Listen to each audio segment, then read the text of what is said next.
자, 폐배터리 시장에서 지금 계속해서 공부를 하고 있는데, 자, 이번에는 이 배터리의 사이클이 어떻게 되고, 그리고 그 속에서 폐배터리를 어떻게 할 것인지에 대해서 좀 개념을 이해하고, 알아가는 시간을 좀 가져보겠습니다.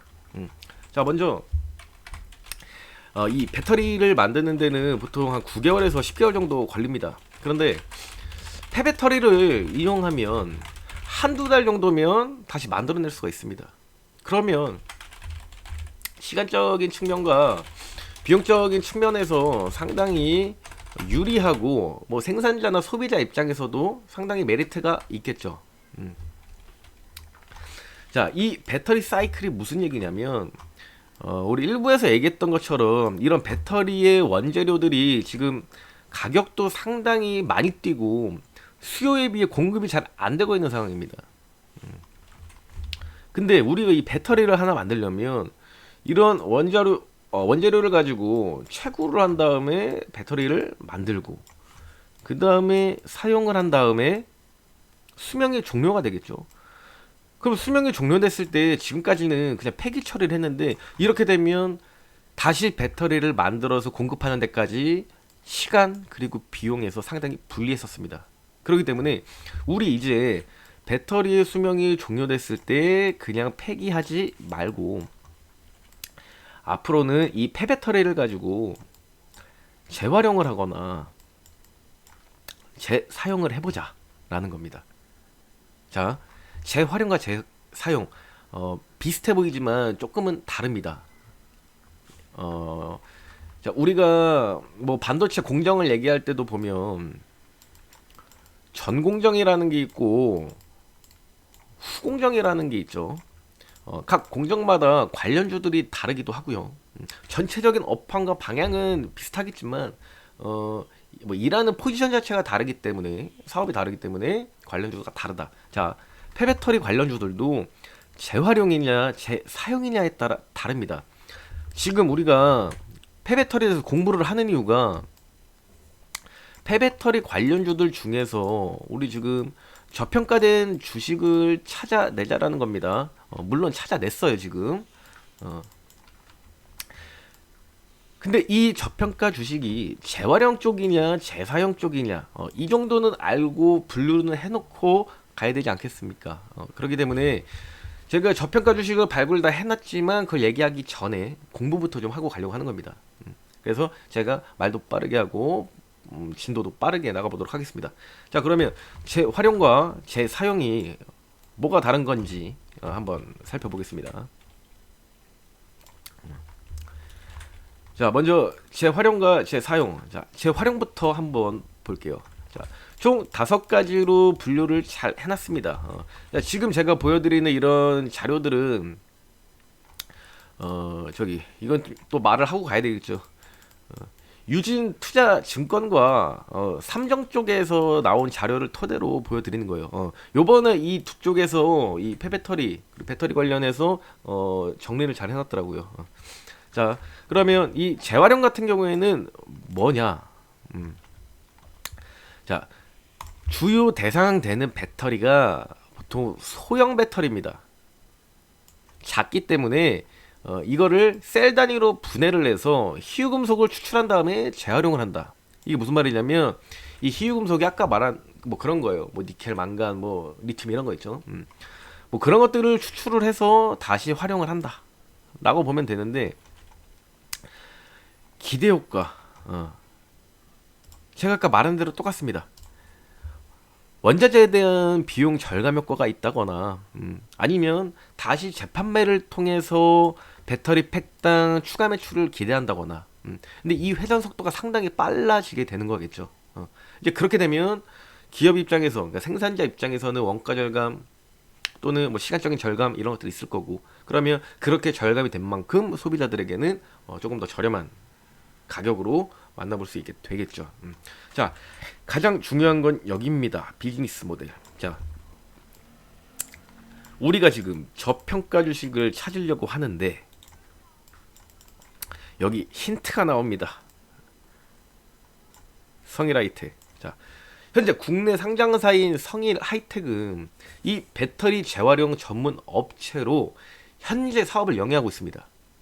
근데 이뿐만이 아니라 제가 일부에서 얘기했던 우리 LG 엔솔이나 SK온이나 삼성 SDI 이런 대기업들과 함께 협력을 하거나 지분 투자까지도 받고 있는 게 바로 이 성일 하이텍이다.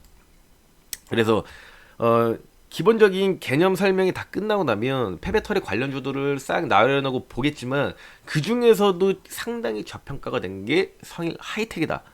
미리 하나 알려드리고 지나가겠습니다. 자, 그래서 이제 재활용은 이제 비교를 해드리겠지만 소형기기라고 보시면 되고요. 추출하는 거. 자, 그럼 재사용을 보면 얘는 일단 등치가 큽니다. 딱 단어만 봐도 ESS, 자, 에너지 저장 장치라는 거예요. 얘는 보통 대상이 되는 배터리가 전기차 배터리예요. 그러니까 중대형 배터리인 거죠. 그렇기 때문에 이거를 다시 막 분해하고 뭘 추출하고 이거는 또 힘들단 말이에요. 근데 그럴 필요도 없는 게 전기차 배터리는 20-30%밖에 안 썼기 때문에 아직 70-80% 상당히 많이 남아 있습니다. 그렇기 때문에 ESS 쪽으로 보내거나 아니면 이 UPS 쪽으로 보내는 겁니다. 이 UPS는 뭐냐면 그러니까 무정전 전원 장치. 이게 그냥 긴급할 때 사용하는 긴급 보조 전원 장치. 그러니까 긴급 보조 전기 이렇게 생각하시면 됩니다. 그래서 배터리가 아직 많이 남아있기 때문에 ESS 쪽으로 보내서 활용을 한다 라고 생각을 하시면 될 것 같습니다. 그리고 이제 이거는 아직은 이거는 따로 좀 설명해야 되는 거기 때문에 제가 지금 양쪽에서 지금 둘 다 패스를 하고 있어요. 자, 사이클이 이거 중간 살짝 한 번만 얘기할게요. 자, 배터리 수명이 종료가 되잖아요. 그러면 재활용을 할 때는 배터리를 다시 만들 것이고 재사용을 할 때는 다시 사용하게 가잖아요. 그러면 이 중간에 뭐가 있냐면 검사를 해요. 검사, 성능 평가를 합니다. 그러면 이 검사, 성능 평가는 회사도 있습니다. 이것도 하나의 관련주가 될 거고 재활용, 재사용 각각 따로 또 관련주가 될 겁니다. 그래서 요거는 요 성능 평가에 대한 종목들은 제가 따로 또 설명을 해드릴 거예요. 자, 다시 또 이어가자면 이 재사용 비즈니스 모델, 완성차 및 배터리 업체들이 신규 비즈니스 모델로 검토한다. 자, 차이가 뭐냐면 재활용은 작은 기기 위주로 하기 때문에 분해해서 추출을 합니다. 재활용. 재사용은 중대형 배터리 위주로 하기 때문에 ESS 쪽으로 활용을 하는 방식이에요. 자, 그래서 국내 이런 성일 하이텍 같은 회사도 충분히 재활용 전문 업체로 이 사업을 영위할 수 있는 겁니다. 자, 그런데 여기는 달라요.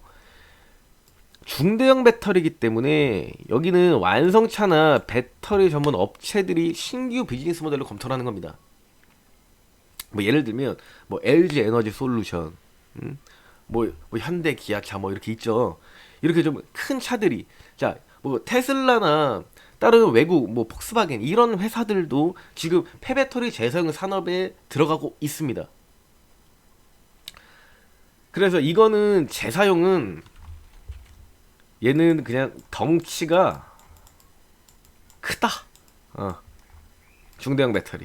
재활용은 덩치가 작다. 소형 배터리. 요렇게 비교를 하시면 될 것 같습니다. 자, 사진을 하나 더 볼게요. 자, 요 사진을 기억하시면 됩니다. 우리가 배터리를 재사용하기 위해서는 기본적인 신규 배터리의 수명이 한 5년에서 길게는 한 20년 정도 봅니다. 근데 20년까지는 어렵겠죠. 막 5년, 10년 쓴다고 봐야 되는데, 그러면 한 5년, 10년 될 때마다 전기차 기준으로 했을 때 배터리가 나가는 차가 어떻게 가요? 그러면 배터리가 비싼데 배터리를 바꾸거나 차를 바꾸거나 그건 똑같은 얘기예요. 음. 그렇기 때문에 지금 폐배터리가 상당히 중요한 건데 수명이 완료된 이 배터리를 재사용하면 한 번 더 5년 10년 정도는 추가적으로 사용이 가능하다. 어. 거기에 가격까지도 저렴하고 환경 문제도 해소가 된다. 안 할 이유가 없겠죠. 일부에서도 얘기한 대로 지금 뭐 탄소 관련해서 뭐 이산화탄소 줄이기 뭐 이런 것들 많이 하잖아요. 환경 문제에서도 상당히 도움이 된다. 자, 아까 얘기했던 것처럼 이 재사용이 뭐냐? 자, 이렇게 전기차가 있습니다. 그럼 전기차가 있을 때 얘가 7, 80% 잔존 수명이 남아 있어. 그러면 얘는 ESS 쪽으로 이렇게 보내는 거야. 이쪽에다가 저장 장치로 활용을 하는 거예요. 근데 자, 출력이 2, 30% 쓰면 더 이상은 못 쓰게 되는 게 전기차 배터리인데 여길 보세요.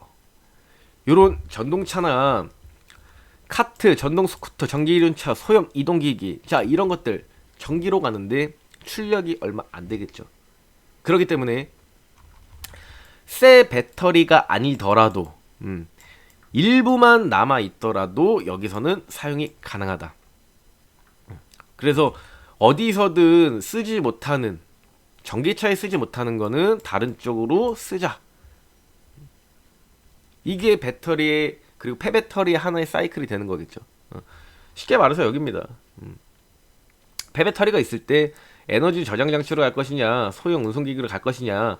그럼 이렇게 넘어가기 위해서 어디로 가던 간에 중간에는 아까 말한 대로 검사 그리고 배터리에 대한 성능 평가를 하는 회사가 무조건적으로 필요하고 이것도 국내에 있습니다. 그리고 앞으로도 이 산업에 진출해서 새롭게 관련적으로 편성되는 회사들이 계속해서 나오게 될 겁니다.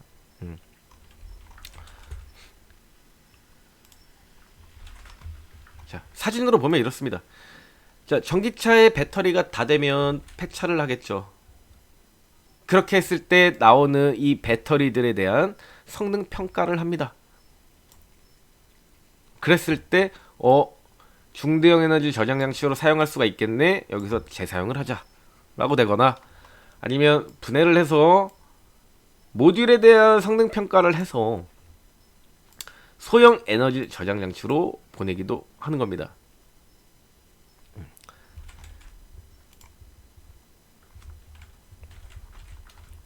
말이 비슷해 보이지만 조금씩은 다르죠. 근데 여기에 대한 차이는 정리를 해볼게요. 규모다. 규모의 차이로 이 배터리 규모의 차이로 분류가 된다. 재활용과 재사용은. 일단 이렇게 간략하게 좀 정리를 하고 우리가 각각 재활용과 이 재사용 각 관련주들은 뭐가 있고 그리고 지금 각 나라에서는 어떤 지원을 해주고 있고 어떤 제한을 걸고 있는지 이런 것들도 앞으로 하나씩 더 살펴보겠습니다.